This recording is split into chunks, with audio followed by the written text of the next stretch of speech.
जय हिंद स्टूडेंट, उम्मीद करता हूं सभी स्वस्थ, मस्त, खुश और सुरक्षित होंगे। आज की वीडियो में डिस्कस करेंगे कुछ बहुत इंपॉर्टेंट टॉपिक्स पर। आज हम बात करेंगे मुख्य सेविका रिजल्ट कब तक आ सकता है, मुख्य सेविका रिजल्ट में बच्चों को आगे क्या करना है, बच्चों के बहुत सारे सवाल हैं, उस पर भी मैं जवाब दूंगा। इसके अलावा यूपी आईटीआई इंस्ट्रक्टर 2015-16 के बच्चों से मुझे कुछ कहना है, उस पर भी मैं बात करूंगा। इसके अलावा मैं बीपीओ का कट ऑफ क्या जा सकता है, डीबी का, उस पर भी अपडेट लेंगे। उससे पहले चैनल पे जो नए हैं चैनल को लाइक सब्सक्राइब कीजिएगा।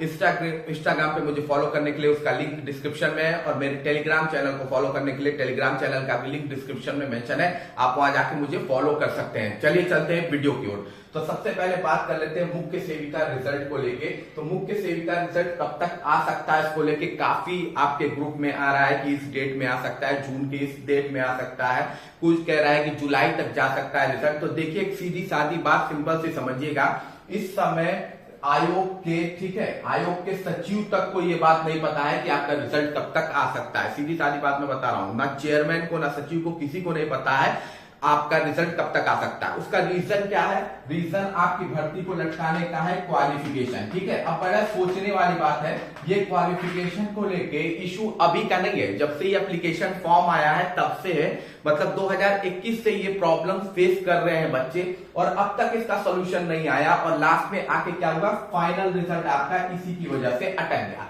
क्योंकि इसको लेके अभी तक मीटिंग नहीं हुई है। अब मीटिंग क्यों नहीं हुई है उसका रीजन समझ लेते कि कोई अपने पर जिम्मेदारी इसको लेना नहीं चाह रहा है, ठीक है।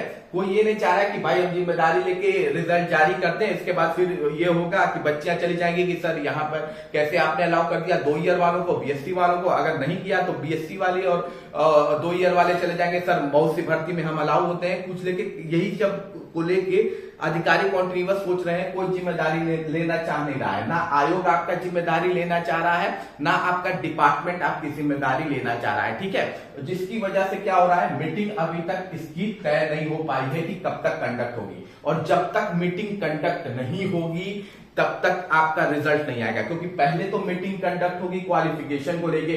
क्वालिफिकेशन जब डिसाइड हो जाएगा तो उसके बाद आपका रिजल्ट बनना शुरू होगा, ठीक है।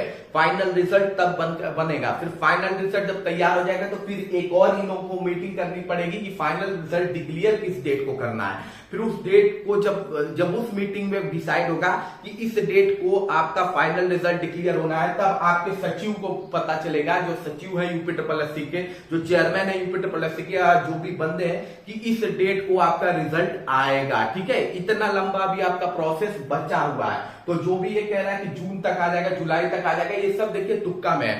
आने को आपका रिजल्ट 7 दिन के अंदर आ सकता है।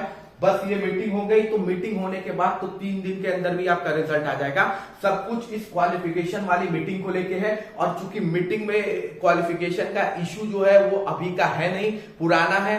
आयोग भी अपने जिम्मेदारी से भाग रहा है कि भैया मुझे इसकी जिम्मेदारी नहीं लेनी है, आपका डिपार्टमेंट भी इस जिम्मेदारी से भाग रहा है, जिसकी वजह से सफर बच्चे कर रहे हैं, ठीक है। कौन कर रहा है? बच्चे सफर कर रहे हैं। खैर यूपी SSS की भर्ती में ऐसे इश्यूज होते रहते हैं, इससे ना अधिकारी सफर करता है ना कोई सफर करता है, हमेशा उस पर्टिकुलर भर्ती के जो स्टूडेंट्स होते हैं वही सफर करते हैं, ठीक है।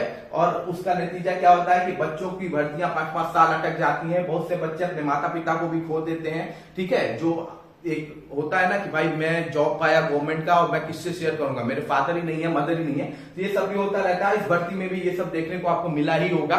बहुत से बच्चों के साथ बहुत अलग अलग इशू है, यहाँ पे तो केवल टोटल बच्चियां हैं, बच्चे भी नहीं है, ठीक है। तो ये बड़ा लंबा प्रोसेस है, अभी कोई तय नहीं है कि आपका रिजल्ट किस मंथ कब आ सकता है, सीधी सादी बात समझिएगा, ठीक है। और क्यों मैं बता दिया हूं क्या रीजन है उसका, ठीक। दूसरा बात है कि आगे आप क्या कर सकते हैं, अब आपके हाथ में क्या है, आप आगे क्या कर सकते हैं अपने रिजल्ट में तेजी लाने के लिए। तो देखिए आपके पास अब आखिरी ऑप्शन बचता है जनता दरबार, ठीक है। जनता दरबार आप कॉन्टिन्यूअस जा सकते हैं, ठीक है। और इसका सबसे अच्छा है कि अगर कोई बच्चा गोरखपुर में है, खासकर जो बच्चियां मुख्य सेविका की गोरखपुर के हैं या गोरखपुर के आसपास, जैसे देवरिया के, महाराजगंज के, सिद्धार्थनगर के अगर आप लोग हैं, तो आप लोग संडे को पहुंच सकते हैं। कहां? गोरखनाथ मंदिर, ठीक है।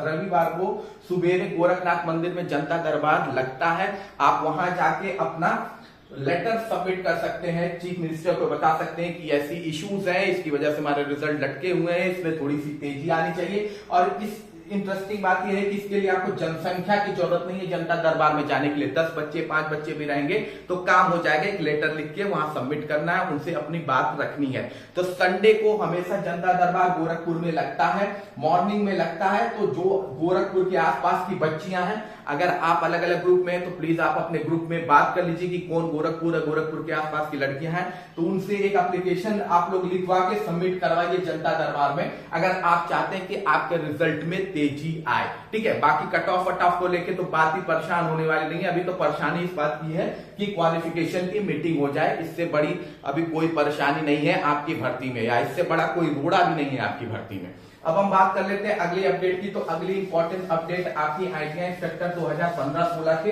इंटरव्यू को लेके। तो भैया देखिए, मैं जो ग्रुप बनाया हूं उस ग्रुप में मैंने आप लोग में एक चीज देखी है, आप लोग में यूनिटी नाम की कोई चीज ही नहीं है। ठीक है, यूनिटी नाम की कोई चीज ही नहीं है। ठीक, आप डेट डिसाइड करते हैं, फिर अगला कहता है कि इस डेट को चला जाएगा, और बाद में सब पूछते हैं कि कोई गया था। भाई कोई गया था, भर्ती किसकी है? आपकी है, और आप खुद इसको लेके सीरियस नहीं है तो क्या आयोग आपकी भर्ती को लेके सीरियस होगा? बच्चे जो अलग अलग भर्ती के हैं वो अपनी भर्ती को लेके सीरियस है, तब तो आयोग की ये स्थिति है। आप तो अपनी भर्ती को लेके सीरियस ही नहीं है, तो आपकी भर्ती, जब आप सीरियस नहीं है तो आयोग आपकी भर्ती को सीरियस क्यों नहीं लेगा? इतनी बार मैंने कहा है कि आपको यूनाइट होके आयोग पहुंचना है, अपनी बात रखनी है। बाद में आपको कहना है कि सर हमारा जो इंटरव्यू कंडक्ट हो रहा है, महीने में एक डिपार्टमेंट का एक इंटरव्यू का, एक ट्रेड का एक इंटरव्यू कंडक्ट करा रहे हैं एक महीने के अंदर, उसको बढ़ा के 3 ट्रेड या 4 ट्रेड कीजिए ताकि हमारी भर्ती जल्द से जल्द कंप्लीट हो सके।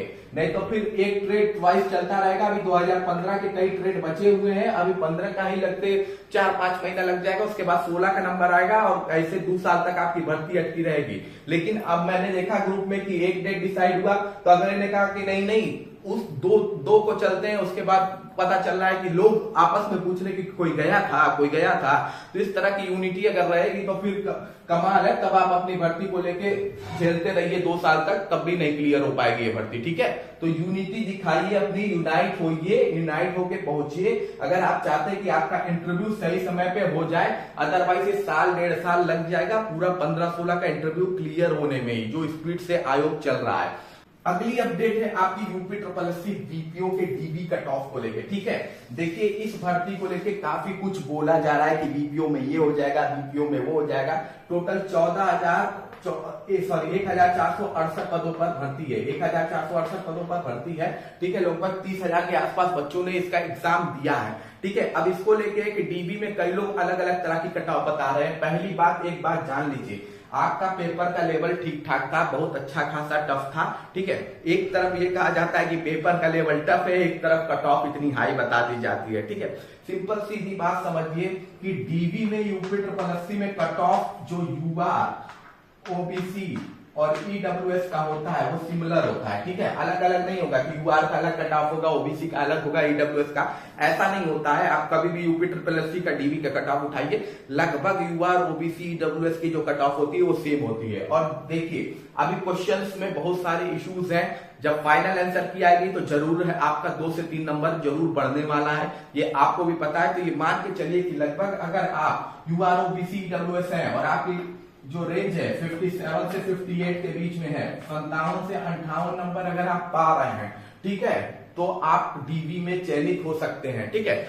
+-1 कर लीजिएगा। ठीक है, +-1 कर लीजिएगा। लेकिन अगर आपका ये है तो आप डीबी में सेफ जोन में है। एससी कैटेगरी में अगर आप हैं, एससी कैटेगरी में, और आपका पावर नंबर है +-1, तो आप डीबी के सेफ जोन में अवेलेबल है। एसटी कैटेगरी में यही नंबर आपका 50 +-1 हो जाएगा। ठीक है, 50 +-1 है तो आप डीबी के लिए सेफ है। देखिए फाइनल कट ऑफ तो आपकी फाइनल आंसर की आने के बाद ही क्लियर हो सकती है, लेकिन डीबी की कट ऑफ इससे ज्यादा नहीं जाएगी। ठीक है, आप एक तरफ लोग कह रहे हैं कि पेपर टफ है, दूसरी तरफ लोग कह रहे हैं कि इतनी 61, 62, 63 डीबी कट ऑफ जाएगी, तो इस हिसाब से फाइनल कट ऑफ लगभग 70 जाएगी, इतना नहीं जाएगी। ठीक है, पेपर का लेवल ठीक था। ठीक है, इतना आसान भी पेपर नहीं आया हुआ था, तो मुझे जहां तक लगता है इससे ज्यादा आपकी डीबी की कट ऑफ नहीं भागनी चाहिए। इतना स्कोर है तो आप अपने डीबी ईबी की तैयारी कीजिए। ये स्कोर तब है जब आपने प्लस 2-3 नंबर पे मान के चल रहा हूं कि आपका फाइनल आंसर की में जरूर बढ़ेगा, ठीक है, उसके हिसाब से। तो ये मान के चलिए, अदरवाइज आप जूनियर असिस्टेंट 55-12 के मेंस के एग्जाम की फीस भरना शुरू हो गई है, आप उसकी फीस भरना शुरू कर दीजिए, उस एग्जाम की प्रिपरेशन शुरू कर दीजिए। बाकी कोई भी क्वेश्चन है तो कमेंट बॉक्स में पूछिएगा। मिलते हैं अगली वीडियो में। जय हिंद, जय भारत।